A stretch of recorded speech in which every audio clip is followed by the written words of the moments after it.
की दिन भर मीटिंग हुई और आज हमने 7 जनवरी में 27 राज्यों के मंत्री आए थे, परिवहन मंत्री, उनके उपस्थिति में 17 विषयों पर चर्चा की है। ये दोनों मीटिंग में विशेष रूप से इस सेक्टर को ट्रांसफॉर्म कैसे करना, इसके बारे में ट्रांसपोर्ट सेक्टर को वर्ल्ड स्टैंडर्ड का करते हुए इसमें जो कमियां हैं उसको दोनों मिलकर, सबने मिलकर कैसे सुधारना, इसके ऊपर विचार हुआ। सबसे पहले प्रायोरिटी रोड सेफ्टी के लिए थी और रोड सेफ्टी में 2024 का जो ये आ रहा है उसमें 1,80,000 मौतें हुई है। 30,000 लोगों की मौतें जो है वो हेलमेट न पहनने के कारण हुई है। दूसरी गंभीर बात यह है कि 18 से 34 वयोवर्ग में 66% मौतें हुई है। हमारे स्कूल और कॉलेज के सामने एग्जिट एंट्री पॉइंट में उसकी ठीक व्यवस्था न होने के कारण 10,000 बच्चों की मौतें हुई है। हमारी स्कूल के लिए जो ऑटो रिक्शा है और जो मिनी बस है उसके बारे में भी हमने नियम बनाए ताकि इसके एक्सीडेंट में बड़े प्रमाण पर मौतें हुई है। तो पहली बात तो रोड सेफ्टी, इस विषय पर काफ़ी डिटेल में चर्चा हुई और ब्लैक स्पॉट्स को आइडेंटिफाई करना, रोड इंजीनियरिंग, ऑटोमोबाइल इंजीनियरिंग में हमने सुधार किए हैं और ड्राइवर्स के बारे में लेन डिसिप्लिन है। बाद में सिग्नल का कानून के प्रति आदर और सम्मान रखने के लिए ड्राइविंग लाइसेंस के न होने के कारण ऐसे भी लोगों ने गाड़ियां चलाई, उसके कारण भी करीब 3,000 मौतें हुई है। तो ये सब आइडेंटिफाई करके रीजन पे चर्चा हुई और आगे सबने मिलकर ये निर्धार तय किया है कि हम इसको कम करने की कोशिश करेंगे। दूसरा इम्पोर्टेंट एजेंडा था वो ड्राइविंग ट्रेनिंग सेंटर का था। हमारे देश में 22 लाख ड्राइवर्स की कमी है और उसके ऊपर भी आज हमने एक नई पॉलिसी बनाई है और वो पॉलिसी जो है इस किताब में जो आपको देंगे, तो ये भी चर्चा उसमें हुई। बाद में जब एक्सीडेंट होता है तो हमने एक नई स्कीम शुरू की है, कैशलेस ट्रीटमेंट, और एक्सीडेंट होने के बाद तुरंत 24 घंटे के अंदर जैसे पुलिस में इंफॉर्मेशन जाएगी तो डॉक्टर जो होगा उसको, वो जो पेशेंट एडमिट होगा उसको 7 दिन तक ट्रीटमेंट का खर्चा या मैक्सिमम अप टू 1.5 लाख रुपए हम तुरंत देंगे उसकी ट्रीटमेंट के लिए। बाद में हीट एंड रन विक्टिम्स जो है उसमें भी मृत्यु होती है तो हम 2 लाख रुपए देंगे। इसके साथ साथ ये कैशलेस ट्रीटमेंट में हमने पायलट प्रोजेक्ट कुछ राज्यों में किए, कुछ कमियां ध्यान में आई, उसको सुधार कर अब नए आदेश हम वितरित करेंगे और ये भी निश्चित रूप से उपयोगी होगा। IIT मद्रास ने एक अच्छा ऐप तैयार किया है जिसमें ट्रांसपोर्ट सेक्टर को एक प्रकार जो अनेक रिफॉर्म है वो सब उसमें आए हैं, तो उसको भी लॉन्च किया गया। हम सर्कुलेशन इकोनॉमी को प्रधानमंत्री जी ने बहुत प्राधान्य दिया है और इसलिए स्क्रैपिंग पॉलिसी, इसके बारे में डिटेल चर्चा हुई। अभी जो गाड़ी लेते समय जो रजिस्ट्रेशन फी होती है उसमें अगर आपके पास स्क्रैपिंग सर्टिफिकेट होगा तो नई गाड़ी खरीदते समय आपको 50% यानी 50,000 रुपये की सहूलियत देने की योजना है। उसके साथ साथ जो मैन्युफैक्चरर है उन्होंने 1.5 से 3% तक कॉस्ट में अगर सर्टिफिकेट हो तो वो भी सहूलियत देंगे। अब नई गाड़ी खरीदते समय पुरानी गाड़ी को स्क्रैपिंग करने के बाद उसके सब फायदे जो है अब मिल रहे हैं और जिसके कारण देश में बड़े प्रमाण पर ये स्क्रैपिंग सेंटर शुरू हुए हैं।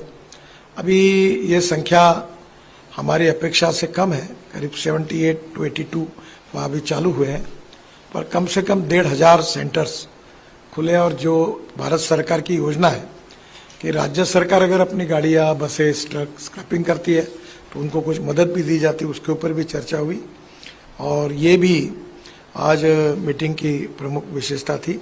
स्क्रैपिंग के कारण हमारी ऑटोमोबाइल इंडस्ट्री बहुत आगे जाएगी क्योंकि aluminium, copper, rubber, steel and plastic, इसका रिसाइकलिंग होता है और अभी कुछ स्पेसिफिक पार्ट ऐसे हैं, अभी मारुति का स्क्रैपिंग सेंटर है सुजुकी का, उसके पार्ट जापान में एक्सपोर्ट हो रहे हैं और टायर जो है उसके भी पाउडर अब बिटुमेन में डाल रहे हैं। तो ये एक सर्कुलेशन इकोनॉमी बनेगी। तो इसमें स्क्रैपिंग पॉलिसी के कारण देश में नए रोजगार निर्माण होंगे।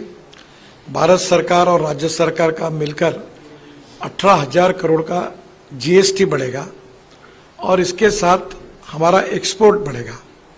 हमारी ऑटोमोबाइल इंडस्ट्री पहले 7वें नंबर पे थी, अभी 4 महीने पहले हमारी इंडस्ट्री ये 4थे नंबर से 3रे नंबर पर आई है।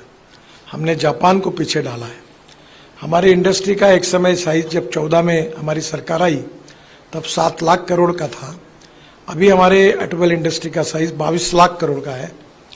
अमेरिका नंबर 1 पर है, उनका 78 लाख करोड़ है। चाइना नंबर 2 पर है, उनका 47 लाख करोड़ है और भारत 22 लाख करोड़ है।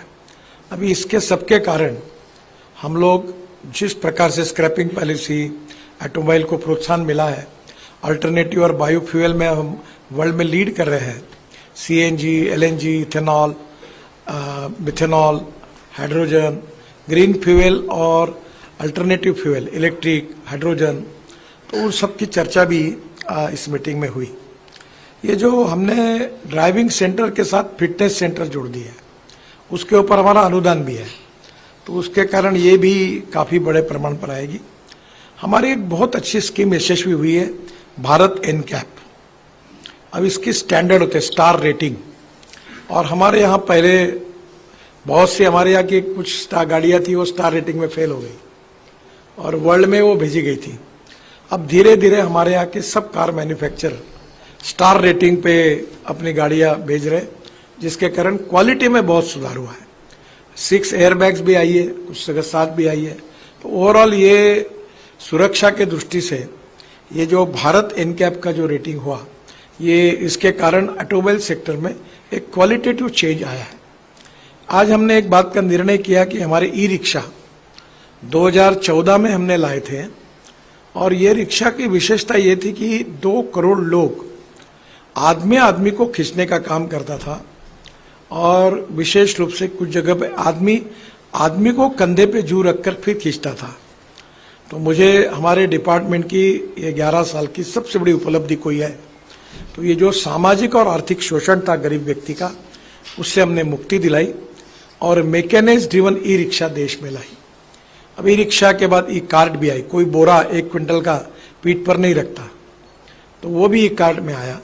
अब ये ई रिक्शा में ऐसा हुआ कि सस्ता, उस समय हमने गरीबों के हितों में ध्यान में लेकर उसके कोई स्टैंडर्ड ज्यादा पक्के नहीं किए, जो एग्जिस्टिंग मार्केट पे ISI स्टैंडर्ड पार्ट है वो यूज करके वो बनाओ, ये हमने अनुमति दी थी। पर अभी आज हमने ये आज तय किया कि जैसे हमने भारत एनकैप ये 4 व्हीलर के लिए और बाकी के लिए जो स्टैंडर्ड्स विशेष रूप से तय किए हैं, तो ई रिक्शा के लिए भी हम लोग ये करेंगे कि इसकी कीमत ना बढ़े पर इसकी क्वालिटी अच्छी हो। और ये 2-2 साल में खराब हो जाती है, गरीब लोग फंस जाते हैं। तो अब इसका स्टार रेटिंग होगा और स्टार रेटिंग के कारण गरीब लोग अच्छे क्वालिटी का ही रक्षा खरीदी करेंगे। उसके बारे में एक टेक्निकल कमेटी हमने अपॉइंट की है, जल्दी ही वो इसके रेटिंग के बारे में जो स्टैंडर्ड्स है वो तय करेंगे और ई रिक्शा भी हमारे देश में एक अच्छे स्टैंडर्ड की तैयार होगी। और अफ्रीकन कंट्री, श्रीलंका, बांग्लादेश, इसमें उसकी बहुत बड़ी मांग है। अब बड़ी बड़ी ऑटोमोबाइल कंपनी भी इस क्षेत्र में आ रही है, तो मुझे ई रिक्शा और ई कार्ट ये आगे बहुत बड़ा गरीबों को रोजगार देने वाला है, इसका भी हमने सुधार किया। मोटर व्हीकल एक्ट हमने जो लाया था उसमें काफ़ी सुझाव लोगों की तरफ से आए थे। उसमें विशेष रूप से ये जो राज्य सरकार के भी कुछ सुझाव थे, कुछ एसोसिएशंस के भी थे, जनता से भी आए थे और उन सुझाव को हमने पूरा इकट्ठा किया। कल सेक्रेटरी और सभी राज्य सरकार के सेक्रेटरी और ट्रांसपोर्ट कमिश्नर के साथ उनके और सुझाव आए। सब सुझाव पर अध्ययन करके 1 महीने तक इसका पूरा ड्राफ्ट फाइनल करके हम कैबिनेट के लिए ये बिल भेजेंगे और भविष्य में आने वाला जो अधिवेशन है उसमें हम ये मोटर व्हीकल एक्ट जो प्रपोज अमेंडमेंट के साथ वो भी हम उसमें सुधार बिल पार्लियामेंट की मान्यता के लिए लाएंगे। ऑल इंडिया टूरिस्ट परमिट के बारे में सुप्रीम कोर्ट तक भी केस गई थी और उसके बारे में भी विस्तृत चर्चा हुई। कुछ राज्यों के भी उसमें कुछ ग्रीवेंसेस, रिजर्वेशंस थे और मैंने अनुरोध किया सेक्रेटरी से कि आपके अध्यक्षता में सब सेक्रेटरी को बुलाकर उनके लेजिटिमेट और जेन्युइन प्रॉब्लम को समझकर फिर इसके बारे में कुछ हमने ये सॉल्यूशन निकालेंगे। इसके बाद जो हमारी नंबर प्लेट है नई HSRP, ये इसके बारे में अभी मैन्युफैक्चरर ये नंबर प्लेट लगा रहे हैं, पर बीच में डुप्लीकेट कुछ कंपनियां ऐसी आई और कुछ राज्यों में इसके कारण अनियमितता हुई। कुछ समय 2 नंबर की प्लेट मिली। इसकी गंभीरता को लेकर ट्रांसपेरेंसी के साथ ये प्लेट बने और इसके लोग लगाए, और इसके बारे में भी मैकेनिज्म पे चर्चा हुई। BS सीरीज, जैसे आप पत्रकार हैं, आज महाराष्ट्र में, कल गुजरात में जाएंगे, तो कल तो आपको गाड़ी का ट्रांसफर करने में बहुत दिक्कत पड़ती थी। तो भारत सरकार ने ये BH सीरीज की है, तो आपको वहां जाके कोई तकलीफ नहीं होगी, वहां जाकर आपके प्रॉब्लम सॉल्व होंगे। तो ये BH सीरीज नंबर प्लेट की भी चर्चा हुई। हमारी टोटल 56 फेसलेस RTO सर्विसेज है। कुछ राज्यों ने 36, किसी ने 38, किसी ने 40 लगाई है। ये ट्रांसपेरेंट है, टाइम बाउंड है, रिजल्ट ओरिएंटेड है और करप्शन फ्री है। तो आज हमने आग्रह किया कि भाई इसके बारे में सब राज्य इसको करके जनता को इसमें रिलीफ देने में मदद करें। Third party insurance, ATMS and ई-चालान, इसके ऊपर भी आज चर्चा हुई और सब विषयों के ऊपर देश के हित में, समाज के हित में, और राज्य और हम मिलकर उनके सुझाव के साथ क्या करना है, इसकी भविष्य की फ्यूचरिस्टिक पॉलिसी हम तैयार करने के लिए काम कर रहे हैं। जो ड्राइविंग ट्रेनिंग सेंटर की पॉलिसी आज मैंने लॉन्च की, जो प्रमुख रूप से आपके सामने विषय रखना है, तो देश में 22 लाख ड्राइवरों की कमी है।